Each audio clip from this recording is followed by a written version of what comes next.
Hey riders, welcome back to the channel. Colin here over at Inside Cycling World. Thanks for jumping in and checking out the channel. Let's get right to it, folks. It's boom time. Let's get the video started. Gadoosh. Here we go, folks. Shaka Khan. Let's get it on, folks. What are we doing today, folks? This is more of just, hey, this is what I'm getting up to on the bike. I'm kind of all over the place these days, trying to get my fitness consistent again. It's going okay, I guess. Doing better than I was before. Good thing is to have a riding buddy. So today, I've got someone who's been hanging out with me in the Discord for a super long time now. One of the biggest supporters of my channel, and I really appreciate that. Stephen Cycles from Scotland. Stephen has actually done this route in real life. So I got a lot of good information out of him. So this is Bealach Naba. Super tough route, legendary, iconic, brutal in places.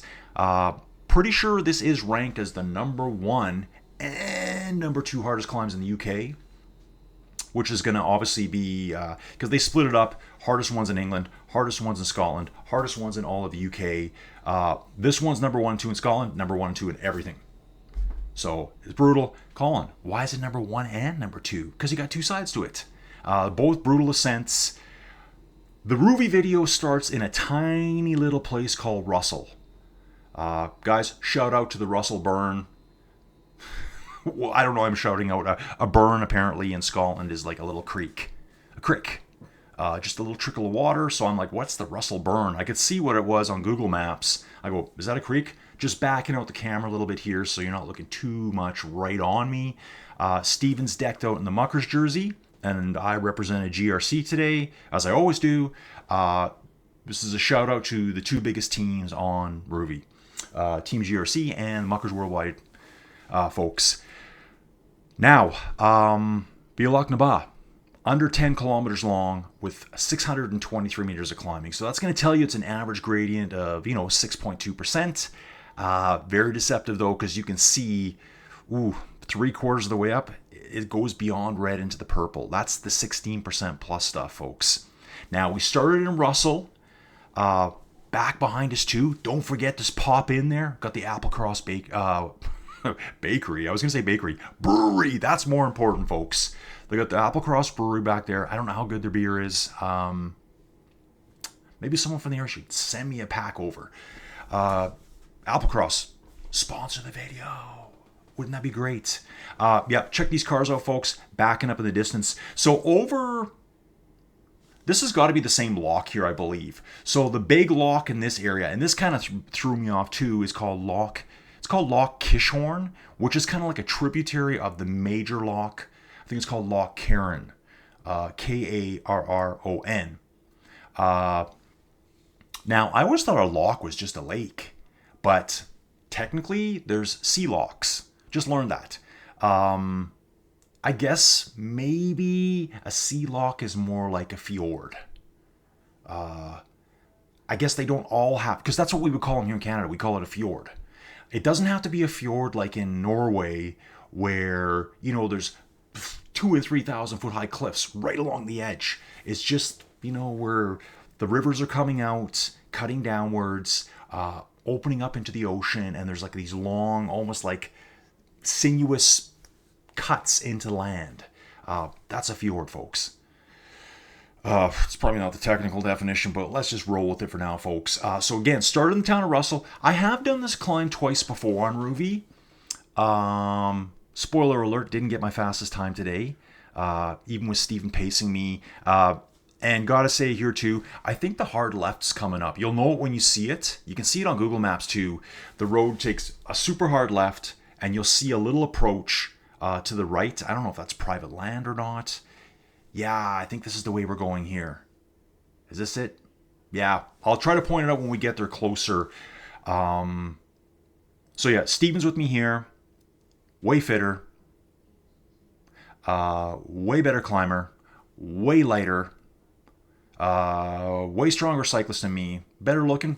That's kind of debatable right now. We're not really sure. But Steven could fly away from me at any second here if he wants. He really could. We've been riding on Zwift together, and every little climb we hit, he's just gone. just gone. Speaking of which, I really like how they do it on Zwift. How do you want to put it? Like the larger riders with a bit more mass and maybe more absolute power. You know, not watts per kg, but absolute power. You kind of have, it's easier to pull away on the flats to the little guys. They really have to watch the draft or else they're gone. Downhills, I know Steven has to work to keep up with me. And I can see it in the numbers too. We're going down hills and I'm coasting downhill or just lightly pedaling at 2.7, 2.8, and he might be riding 3.5 downhill behind me in my draft, just trying to keep up because I think that platform probably gives a big advantage to the descent towards the larger riders. Anyways, long story short. So yeah, just remember this, Steven's holding back. I mean, when we were done, I think he could shave probably... From what it took us, I'm going to say he can shave at least 8 minutes off his time because I was 2 minutes behind my fastest time. And he just babysat me the whole way. Just a nice fun ride for him. So yeah, Loch Kishhorn's nearby. See Loch. There's the left-hander coming up, folks. You can see it going straight ahead like we're going to ride right into that cliff face. And you can see the road just take a little tiny turn to the left. This is where it starts getting serious. You're going to start getting into more of the steeper gradients here. Let's talk about the update too, folks. So what are we on? Rouvy 4 point blah, blah, blah, whatever it's called. It changes all the time, folks. Oh yeah, there's a gate here too. I imagine this can be pretty treacherous in the wintertime. So there's a gate to shut down the road when it's impassable. We did have a good talk about that too. Like Steven said, the weather changes so rapidly here. And I did know that. That video, I did a video a long time ago. It was in Scotland somewhere. And it was near a Scottish ski hill, I think. Oh yeah, and I was going to say too, I thought about this all day today. Like, what do I love about the rides in Scotland? Is that they have the coolest names for climbs. Like, you'll find things like Satan's armpit and, you know, the old witch's dirty pimple. Anything you can think of. It's kind of like one of those things you see on Facebook where it's like, what's your stripper name? Colin, take the month that you were born and then take the day of the week and you make your stripper name. You can probably do the same for these climbs. I'm going to create that myself. Mine, can't take it now. I'm going to think of a system. Yeah, I'll probably develop an app for this, folks. It seems all people do these days is make apps to make billions of dollars. Besides the point, folks, I used to actually do something that made real value. Now I make videos. So yeah, I'm going to make something which you can create yourself or craft yourself cool names for all the cool climbs or just parts of the climbs. What is the one on... that might be the other one I was doing where I got deep into the whole Monroe's things. I think it's called the Devil's Elbow. I think it's the Devil's Elbow. Steven's going to watch this later and go, dude, you should know this because you did a video on it. I think it hits like 30% gradient or 35.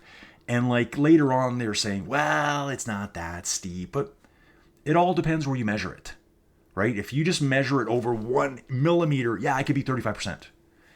When you take it at a slightly different angle, you know, it could quickly drop it down to 24 or something.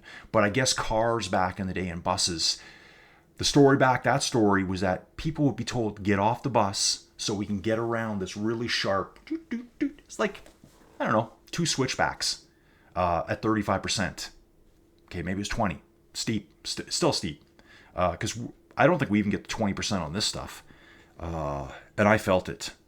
So you can see here, I'm pedaling along here, doing pretty decent. I think looking at the new layout, let my eyes get absorbed here. So guys, also too, this is Rouvy's newest layout. Look at this guy in this Beamer. Beamer guy, eh? What can you expect? Almost ran us off the road there. If you drive a Beamer, well, I love them. I would love to have a little BMW 135 pocket rocket. Oh, yes, dude. Cruising along. So the whole Rouvy layout's changed. They've made the profile look better. So the profile before used to run along the entire bottom. And this little one that's in the bottom right-hand corner here was jammed way up in the left-hand corner. And it was fine. They they've made the colors prettier now. I like the colors better, and the font, there's something about it that's just better.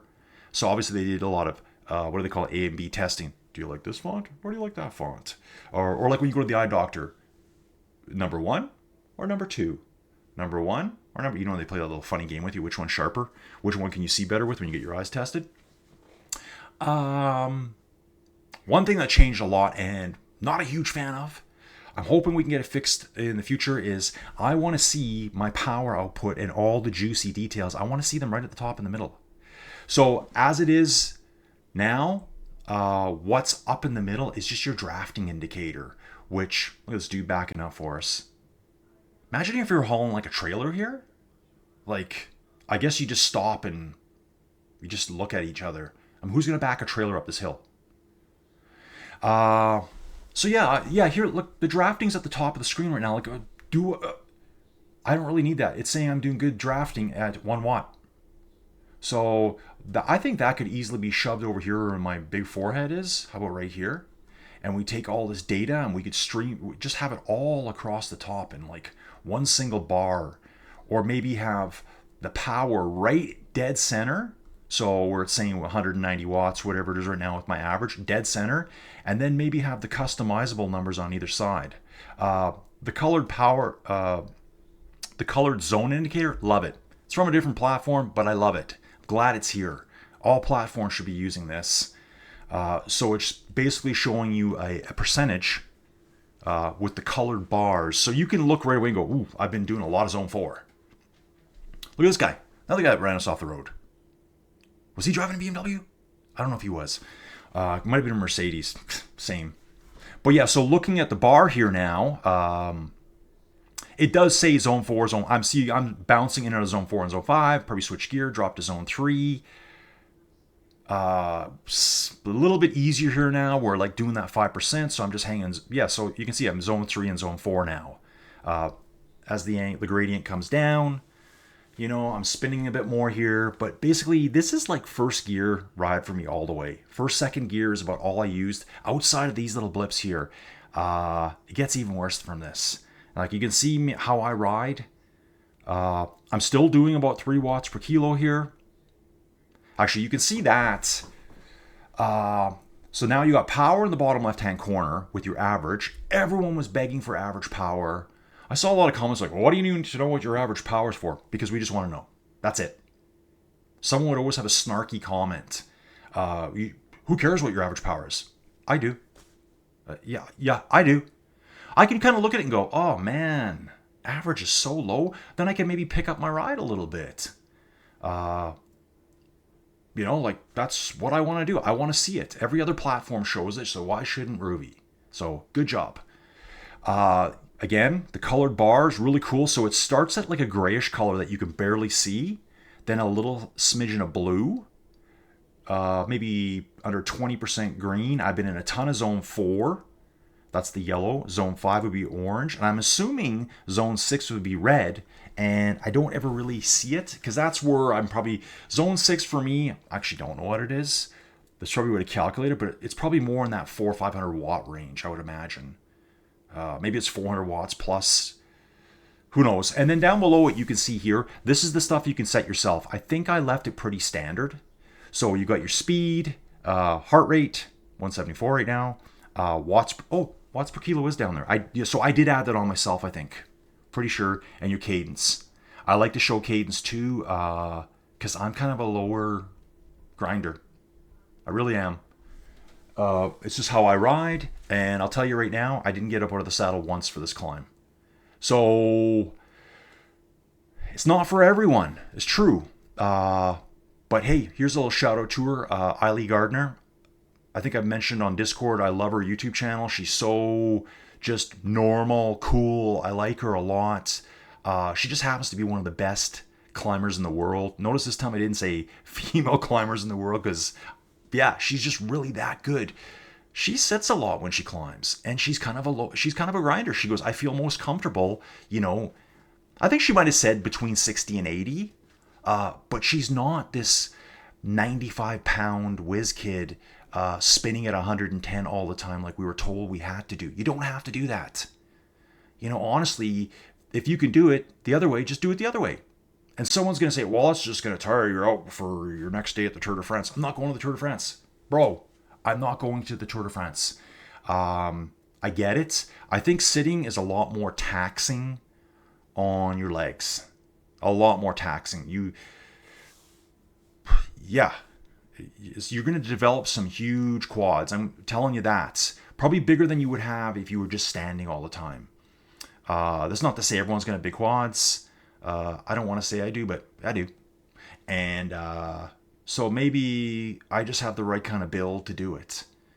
I'm using a lot of lower leg strength, like leg strength quads, obviously hamstrings, glutes, all that kind of juicy stuff.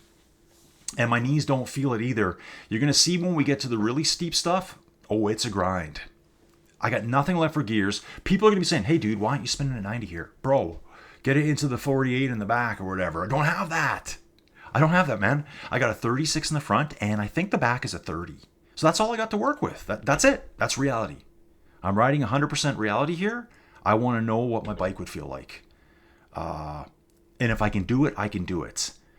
I don't feel any pain right now. I don't have achy knees. I'm probably as old, if not old, than a lot of people around here. I've never had knee pain, so I'm just going to keep doing what I'm doing. And that's that. Okay, folks, some of the tougher stuff's getting ready to start here. I do like, so yeah, again, love the new overlay, HUD, whatever you want to call it. You can see some detailed stuff of the riders up in the top. Maybe I have it turned on right now, so their full name, their watts per kilo. You can customize all the stuff down here in the bottom left-hand corner. This stuff on the bottom, similar but different. It's all across the bottom, essentially. Maybe not as much as before. Better colors. It really lets you know what's going to happen. And then you got your mini gradient sector, which they had before. It just looks more modern now. It was kind of looking kind of dated. It looked like it was at least 10 years old. Maybe it was. That little one in the top corner. Again, I'm just kind of wondering why we would put this stuff. Like, what was the decision to put it there? Like, you've got all this real estate up here to work with. All of it. Yeah, no idea why. Some developer who has a lot of say has weird ideas about where that should be because no one else does it there. I'm actually, and it depends on your setup too. I know Penelope was saying she has her stuff projected, so it actually helps her being down there because she's got it projected so high. She was constantly looking up. Well, the way I'm set up on my bike back here, can you see my bike? Yeah, there's the bike right here. So it's actually hard to see. I think I said this before. My bike is not gray. It's showing up as gray because it's green, same color as my green screen. Green bike. I know, it's ugly. Ooh, yeah, this part was starting to get hard here. Constant 10.5% here. I'm looking at it going, wow, we've got less than 3 kilometers to go and we still got 250 meters of climbing to do. Like, serious stuff here. Rugged. I love this part of the world. Backing up to the other story I was talking about earlier, like Stephen was saying, weather changes so fast here, and I learned that from that video I did all about the Munro. It was a climb near some ski hill, and it was all about the Munros in Scotland. I went so deep into learning about Munros. That's just a name of a hill in the UK that's over 3,000 feet. Remember, it's not super high there, but they got a bunch of these hills, and what's really cool about them is you can pretty much walk to the top of everyone. It's not really technical climbing, where like you're roping up and putting the pitons on and all that kind of stuff. You're just walking up them. But the weather can change like in minutes. And a lot of people get stuck in this weather and they die. Exposure, hypothermia. Yeah, it's tough. It's not very warm to start with. Northern Atlantic, winds, a little bit of rain. You get cold, you's dead. I was saying to Steven, I go, oh, I'd love to do that over there. We got the same kind of thing here, like people are big into doing like 10,000 footers, stuff like that. The only thing here is, besides the weather, there's bears. Brown bears, black bears, grizzly bears. There's mountain lions out there. There's elks and moose that are like pissed off at the world. Yeah, it's just another thing you don't really want to have to deal with. I think I'd probably be into it if it wasn't for that. Like knowing that there's a grizzly around the corner. Like, no thanks. Can't outrun them. Here's Steven just scooting up the road a little bit.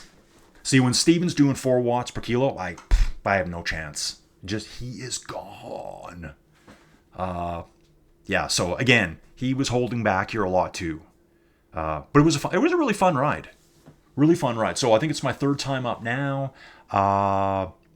Second fastest time. The first time I did it was way back when I started Rouvy in 2021. This is one of the OG Rouvy routes, really. I think it needs a redo. The route is so fantastic to look at. I think maybe the avatars need to be shrunk down a little bit for this one. Maybe it's just the road. I don't know. I know the roads are very narrow here, but it seems like we're giants on the road. We seem a little bit too big. But besides that, it's great climb. Awesome road. Everyone should do this one. Maybe we'll make a series out of this where we take on all the toughest UK routes. Maybe I'll make a stream out of it. I didn't want to stream this one today because I know I'm out of shape. I thought, okay, I'm just going to be hanging on for dear life here. Which, yeah, you know, was I? Look, oh yeah, look at this here. Check out the RPMs right now. 55, 58, 62, 55. You're going to see a lot of 50s. 12% gradient here. We're coming up to 16%. Let's see how nasty it gets. Watch that RPMs. I'm talking about the bottom left-hand corner, the very bottom left-hand number right now. In the 60s, we're at 12.9% gradient, 14.8% gradient. I probably did a little kick there trying to get some speed up. 17.1% gradient. Ooh. Okay, we're in the 50s. Not bad, not bad. Yeah, that's probably where I'm going to sit the whole way. So, no, I'm not doing a Chris Froome, 110 RPMs, you know, okay, let's say 90. I'm not. I don't have the gearing to do it. But I can do it. Yes, dude, I can do it. I can pretty much go up anything. Very tiring. I guess that's what it is. If you're spinning, you're probably working more aerobically.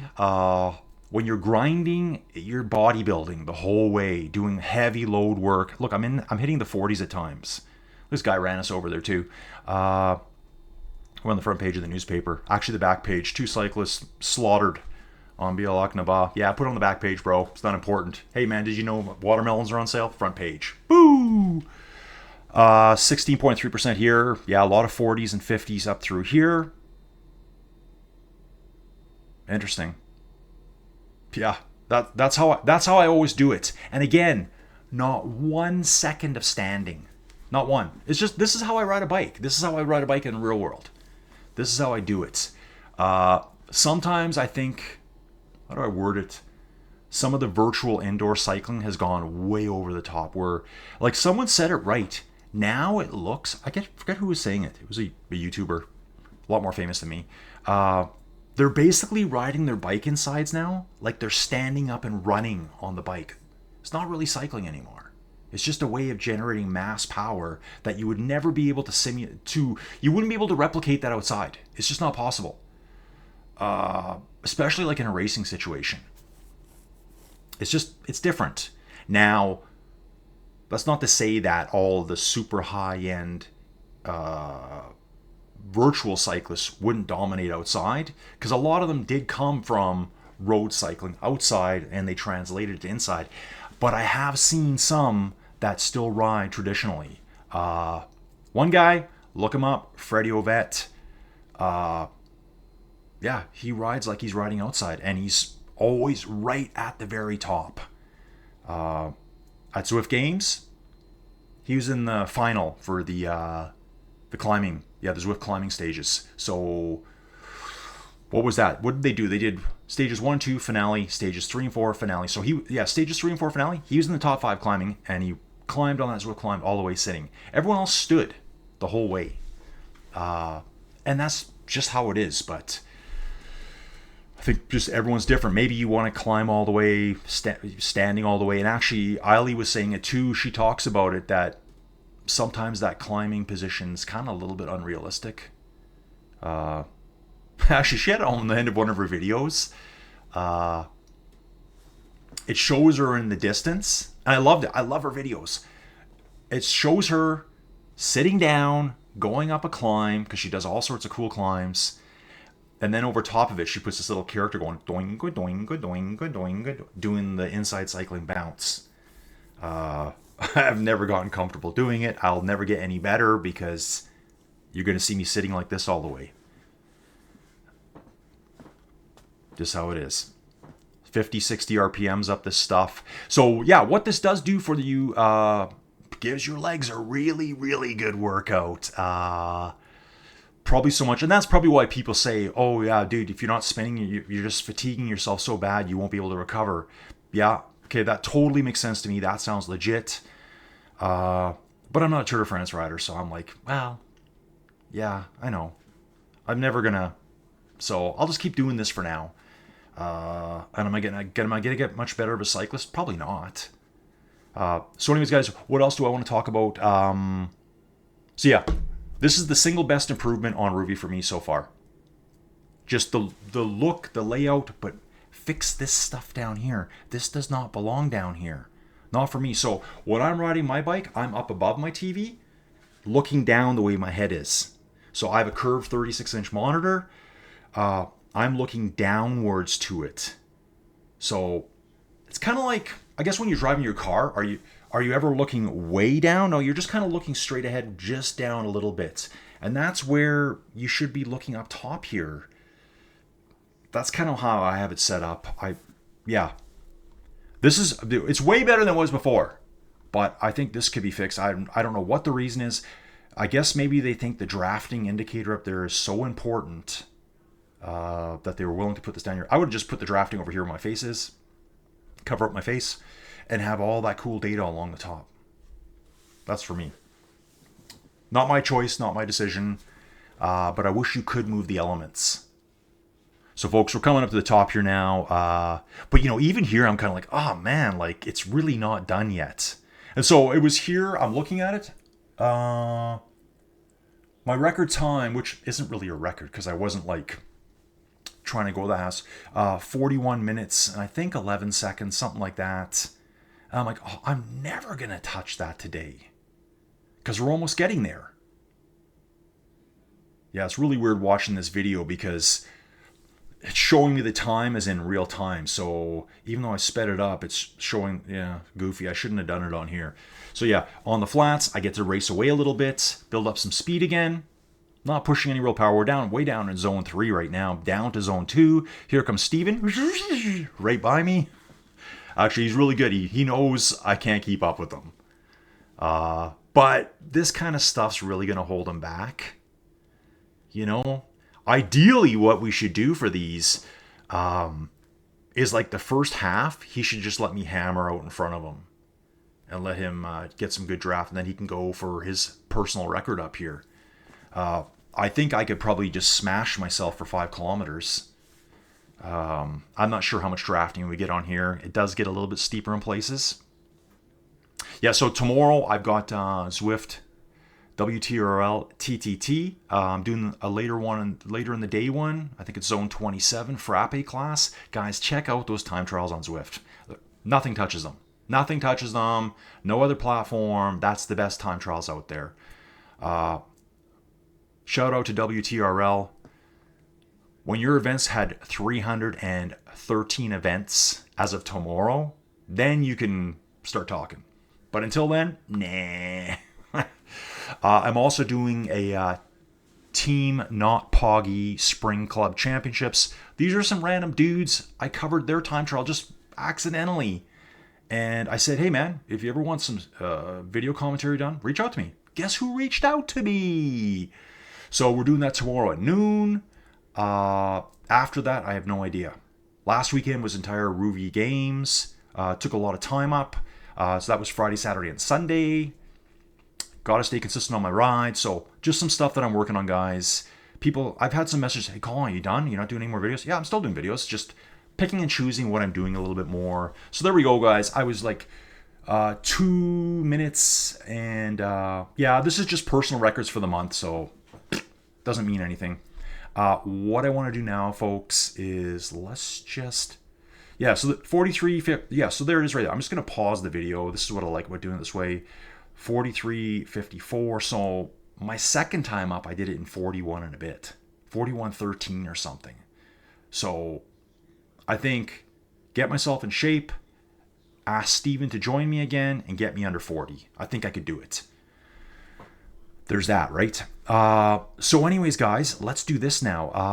What are we going to do here? What's the best way to do this? We're going to do this, and we're going to move this up. Boom. Here we go, folks. And we do not want it going like that. I'm just going to pause that. I did not want it on here. Hang on one second. I had it set for manual. Use hotkeys to control. Okay. So Steven's done this climb a few times, and these pictures are over various years. I think one picture's from 2013. So he's obviously been climbing on this area for quite a while now. Let's see if I can get it to start again. I hope I can. Here we go. Can I pause it? Okay, now it's manual, so I'm going to back it up one. Okay, so this is a view from the top. Steven took all these pictures, so thanks, Steven, for sending them to me. That's Loch Kishorn out there. So again, it's not just a lake. Because I think I asked Steven this morning, I go, is that a lake or is that open to the ocean? Because I said it's so close to the ocean. I wasn't sure, though. They still call it a loch. It's Sea Loch. Where the fresh and salt waters meet. That's the Isle of Skye out there. You know, where they shoot all the cool, like, dragon movies and stuff. I think they filmed Star Wars there, too. I'm pretty sure Star Wars was filmed there. You know the cool one where you see Luke Skywalker? He takes his hood off and it's Luke, and you're like, oh my God, it's Luke Skywalker. Yeah, anyways, total derp. Slide number 2 here. So I think this one, yeah, I think Steven was saying, yeah, this makes sense. I think Applecross is just down here. See how this water starts going to the left? I think the actual town, no, not Applecross, Russell. This would be looking back down the hill of this Rouvy video. Pretty sure that's what he told me, and that makes sense to me when I look at the position of the loch. So that would be the little town of Russell. There's a brilliant thing there. The one big thing that's important there was I think there was a lot of like shipyard stuff there. They had like a dry dock there, which was really important back in the day. What do they call it? I think these dudes were called the Russell Commandos or something. I saw a little write-up about that. I gotta find that out now for you. Have to look. Was it the Russell Commandos? Oh no, the Kishorn Commandos. They have a little famous song about all the oil rigs and stuff they used to build back in the day. God, we're going deep into the history here, folks. I should get on Discovery Channel. Trust me, I've tried everything in the world to get noticed. So yeah, looking back down, another shot looking down. So yeah, you can definitely remember that we came up this road. So this is looking back down the way we came. Slide 3, we got slide 4 here, another juicy shots. You can see this one's just a little bit further up. I wonder if, so it looks like when Steven took this picture, he just moved over to the left, I believe, maybe around the next bend. Let's have another look here. Just keep an eye on this little cliff face here with this little gap in between, the loch in the background. Bounce back this way. Yeah, you can see we've moved over. Maybe we just came down this little bend a little bit. Bounce to number 5. Another view from the top, which might be the same as the first slide. That's slightly different, I believe. And slide 6. This one, I think Steven said was, so that's the loch again. This is actually right before the little tiny hamlet of Applecross. So you gotta go one way, come down the other. So you could, what would be a really cool day would be doing Bealach Naba up, take her back down, come back up, take her back down to where you started, jump back in your caravan, go and get curry chips on the way home, call it a day, folks, slam it down with 6 pints, and you are done. Anyways, riders, it's Colin's comedy show, whatever you want to call it, Inside Cycling World here. Doing these kinds of videos is how I kind of started my channel, and I like doing stuff like this. So Steven, thanks for 1, doing the ride with me, 2, not just blowing my doors off, and 3, sending me these cool pictures. I think Scotland's a fantastic place. I was born pretty close. They won't like me saying that. I was born very close. I was born just outside of Newcastle. Parents are English. But the dude that raised me was Scottish, born in Edinburgh. That's who I look to as my real father. Last name Glover. He was a glover. I think that's kind of a common name up in Scotland there in places. Anyways, riders, video's done. Hope you enjoyed it. If you like the channel and you want more crazy stuff like this, gotta say, I just need some support. It just keeps grinding and grinding and grinding. Best way to support me is just go to Buy Me a Coffee and say, man, I can sit down and listen to this guy talk about all this random junk all the time. Yeah, why not buy him a coffee? It's a way of supporting the channel. It's the best way to get anything to me. Buy me a coffee, buy me an energy gel, whatever you want to call it. It's basically a little donation or a tip is all it is. And it helps pay for all my stuff, you know, like my mic and my streaming laptop and my streaming monitor and that camera that I bought. This week I'm looking at buying one of those. It's like an Insta360. There's some really good little clone ones now, or maybe you want to call them rip-off ones. I want to start doing some streams outside. And I got a lot of crazy, funky ideas, but I don't want to be walking around like this. Hey, whoa. And so over here, we got this, the people doing this, walking around. I don't want to be doing that. I don't want to have a camera on a gimbal, doing all that funky stuff. I just want to have it clipped on my jacket right here, or on my handlebars, or you clip it. It's a magnet. It can stick to something in your car, anywhere. So it's going to help pay for stuff like that too, so I can keep doing these videos. Anyway, guys, video's going too long as usual. It's the way it is. I'm going to stop recording now. Thanks for watching. Hope you learned something today, and we'll see you again real soon.